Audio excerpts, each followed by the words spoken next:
வணக்கம், ஜெகத் ஸ்டூடியோ. இன்றைக்கி நம்ம என்ன பார்க்க போகிறோம் அப்படின்னா 8051 மெமரி ஆர்கனைசேஷன் தான் பார்க்க போகிறோம்.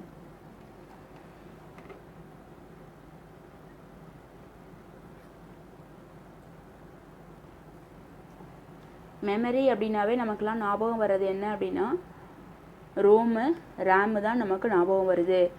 ரோமை என்ன சொல்கிறோம் அப்படின்னா ப்ரோக்ராம் மெமரின்னு சொல்கிறோம். ரேமை வந்து டேட்டா மெமரின்னு சொல்கிறோம். ப்ரோக்ராம் மெமரியை ஃபர்தராக ரெண்டாக வந்து கிளாஸிஃபை பண்ணுறாங்க. இன்டர்னல் ப்ரோக்ராம் மெமரி, இதே மாதிரி எக்ஸ்டர்னல் ப்ரோக்ராம் மெமரின்னு. இன்டர்னல் ப்ரோக்ராம் மெமரி அப்படிங்கிறது வந்து 4 KB. டோட்டலாக ப்ரோக்ராம் மெமரிக்கு எவ்வளோ ஸ்பேஸ் வந்து அலாட் பண்ணியிருக்காங்கன்னா 64 KB வந்து ஸ்பேஸ் அலாட் பண்ணியிருக்காங்க. அதில் 4 KB பார்த்தோம் அப்படின்னா இன்டர்னல் ப்ரோக்ராம் மெமரிக்கும், ரிமைனிங் இருக்கிறது 60 KB வந்து எக்ஸ்டர்னல் ப்ரோக்ராம் மெமரிக்கு வந்து அலாட் பண்ணியிருப்பாங்க. ஆன்ஷிப்பில் 4 KB அவைலபிளாக இருந்தது அப்படின்னா எக்ஸ்டர்னலாக நம்ம 60 KBயை வந்து நம்ம என்ன பண்ண முடியும் அப்படின்னா ஆட் பண்ணிக்க முடியும்.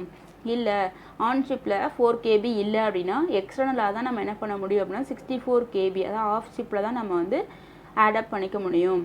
இதோட மெமரி மேப்பிங், அதாவது அட்ரஸ் வந்து எப்படி அலாட் பண்ணியிருக்காங்க அப்படிங்கிறது தான் ப்ரோக்ராம் மெமரியோட அட்ரஸ் மேப்பிங் எப்படி வந்து அலாட் பண்ணியிருக்காங்கிறது பார்ப்போம். இப்போ internal program memory, internal program மெமரியோட கெப்பாசிட்டி எவ்வளோன்னு சொல்லியிருக்கேன்னா 4 KBன்னு சொல்லியிருக்கேன். அப்போ 0லேருந்து 4 KB வந்து அதோட அட்ரஸ் அலாட் பண்ணியிருக்காங்க. அப்போ 0க்கு ஈக்குவலண்ட்டான ஹெக்ஸாடெசிமல் வேல்யூ 0000. இல்லை ஹெக்ஸாடெசிமல் ஆப்ரேஷனுங்கிறதுனால சஃபிக்ஸில் ஹெச் போட்டிருக்காங்க.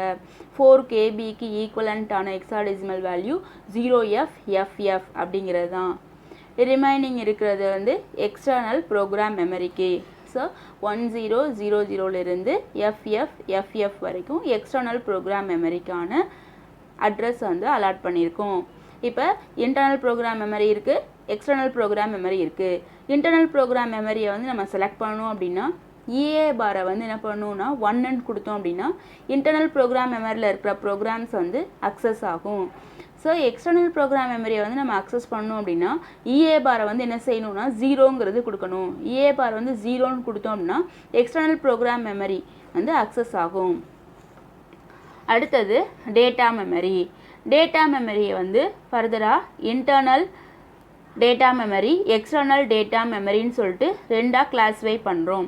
இன்டர்னல் டேட்டா மெமரியோட கெப்பாசிட்டி 256 பைட்ஸு, எக்ஸ்டர்னல் டேட்டா மெமரியோட கெப்பாசிட்டி வந்து 64 kilobyte, 64 KB. Next internal data மெமரியை ஃபர்தராக ரெண்டாக வந்து கிளாஸிஃபை பண்ணுறோம். இன்டர்னல் ரேமுனும் SFRனும்.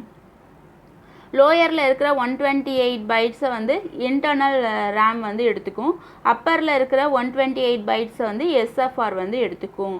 இன்டர்னல் ரேம் பார்த்தோம் அப்படின்னா அதோட ரேஞ்சு, அதோட அட்ரஸ் ரேஞ்ச் வந்து 00லேருந்து 7F வரைக்கும், அதாவது 0லேருந்து 127 வரைக்கும் எடுத்துக்கும். அந்த லொக்கேஷன் வந்து இன்டர்னல் ரேம் வந்து எடுத்துக்கும். 80Hலேருந்து FF வரைக்கும் SFR வந்து அட்ரஸ் லொக்கேஷனை எடுத்துக்கும்.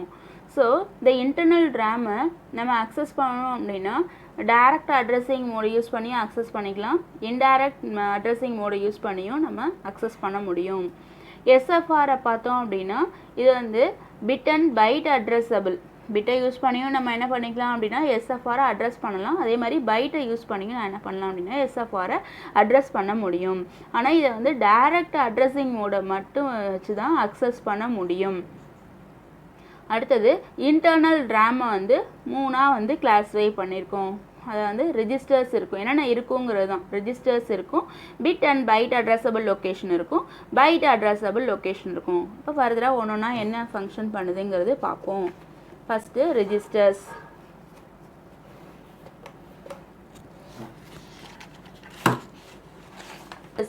ரெஜிஸ்டர்ஸ் அப்படிங்கிறது 32 பைட்ஸை வந்து லொக்கேஷன் ஆக்குபை பண்ணுது.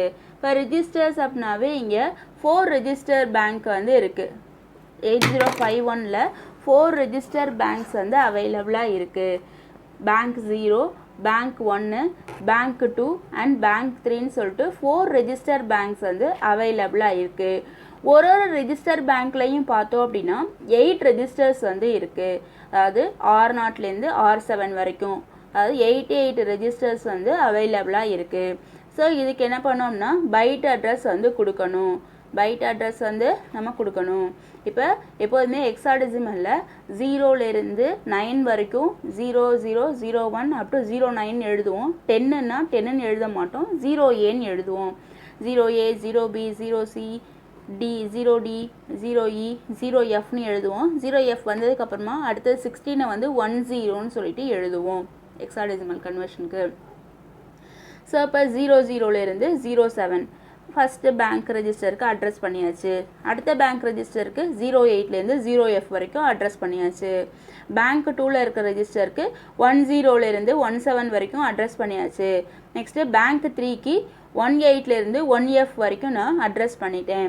இப்போ இதில் இருக்கிற பேங்க்ஸை வந்து PSWவில் இருக்கிற RS0 RS1ங்கிற பிட்டை யூஸ் பண்ணி என்ன பண்ணிக்கலாம் அப்படின்னா நம்ம செலக்ட் பண்ணிக்கலாம்.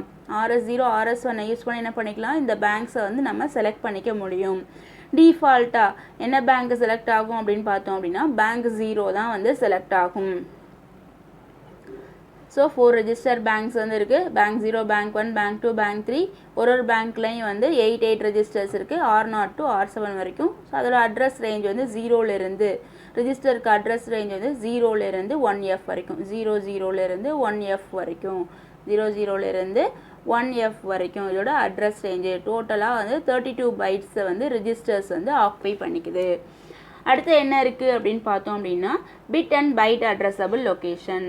Bit and byte addressable location இங்கே பார்த்தோம் அப்படின்னா நம்ம பிட்டை யூஸ் பண்ணியும் நம்ம அட்ரஸ் பண்ண முடியும், அதே மாதிரி பைட்டை யூஸ் பண்ணி நம்ம அட்ரஸ் பண்ண முடியும். இதில் பார்த்தோம் அப்படின்னா இது எவ்வளோ பைட்ஸை வந்து ஆக்குபை பண்ணுது அப்படின்னா 16 பைட்ஸை வந்து ஆக்குபை பண்ணுது. ஓகேவா?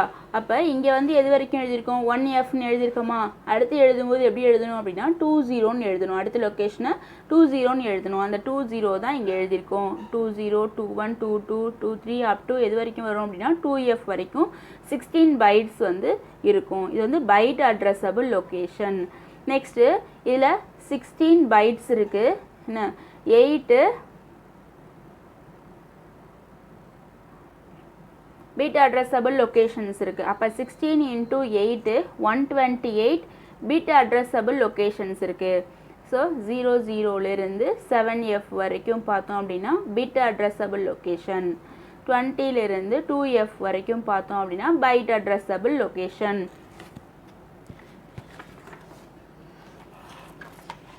அடுத்து என்ன இருக்குது அப்படின்னு பார்த்தோன்னா only byte addressable location. Byte addressable location பார்த்தோன்னா இங்கே வந்து bit addressable location, bit and byte addressable லொக்கேஷனில் 2F-ஓட முடியுதா, 2F-ஓட முடியுதா. அடுத்து எழுதும்போது என்ன எழுதணும் அப்படின்னா 30ன்னு தானே எழுதணும். ஸோ அது 30லேருந்து பைட் அட்ரஸபிள் லொக்கேஷன் வந்து ஸ்டார்ட் ஆகுது. இது வந்து பைட்டை யூஸ் பண்ணி மட்டும்தான் நம்மளால் அட்ரஸ் பண்ண முடியும். ஸோ 30லேருந்து 7F வரைக்கும் இருக்கிற 80 பைட்ஸ் வந்து பைட் அட்ரஸபிள் லொக்கேஷன். இதை வந்து என்ன பண்ணுறோம் அப்படின்னா ஜென்ரல் பர்பஸ் ரேம் ஏரியான்னு சொல்லிட்டு இதை வந்து கால் பண்ணுறாங்க. அடுத்து என்ன பார்க்க போகிறோம் அப்படின்னா external RAM, external data memory. External data மெமரியோட கெப்பாசிட்டி வந்து என்ன அப்படின்னா 64 KB தான் இதோட எக்ஸ்டர்னல் டேட்டா மெமரியோட capacity. External data memory access பண்ணும்போது move X type of instruction use பண்ணி தான் நம்ம அக்சஸ் பண்ணணும். நம்ம எக்ஸிக்யூட் பண்ணையில் இதில் இருக்கிற இன்ஸ்ட்ரக்ஷன்ஸ் வந்து நம்ம எக்ஸிக்யூட் பண்ணணும் அப்படின்னா move X type of instructions தான் நம்ம யூஸ் பண்ணணும். இதோட அட்ரஸ் ரேஞ்ச் வந்து என்ன அப்படின்னா 0000லேருந்து FF வரைக்கும், அதாவது 64 KB இல்லையா, 64 KB அப்படிங்கிறதுனால 0000லேருந்து FF வரைக்கும் இதோட memory location address range. Next இதில் வந்து ரீட் அண்ட் ரைட் ஆப்ரேஷனுக்கான சிக்னலை வந்து CPU தான் ஜென்ரேட் பண்ணுது. இங்கே வந்து எப்போதுமே எக்ஸ்டர்னல் டேட்டா மெமரி அக்சஸ் பண்ணுறதுக்கு இன்டைரக்ட் அட்ரஸிங் மோடு தான் நம்ம யூஸ் பண்ணுறோம். ஸோ 1 பைட் இன்ஸ்ட்ரக்ஷனாக இருந்துச்சு அப்படின்னா இன்டைரக்ட் அப்படின்னாவே அட்டுங்கிற ஒரு சிம்பிள் வந்துடணும். ஸோ 1 பைட் இன்ஸ்ட்ரக்ஷனாக இருந்துச்சு அப்படின்னா R0யோ இல்லை R1ங்கிற ரெஜிஸ்டரையோ யூஸ் பண்ணிக்கலாம். அட் RI ஜென்ரலாக இருந்தது RIன்னு வந்து கொடுத்துருக்கோம். இதே 2 பைட் இன்ஸ்ட்ரக்ஷனாக இருந்துச்சு அப்படின்னா DPTRை வந்து யூஸ் பண்ணிக்கிறோம். அட்ரஸை ஹோல்ட் பண்ணி வச்சுக்க. அப்போ அட் DPTRன்றது யூஸ் பண்ணுறோம். இதான் memory organisation of 8051. Thank you for வாட்சிங். தேங்க்யூ.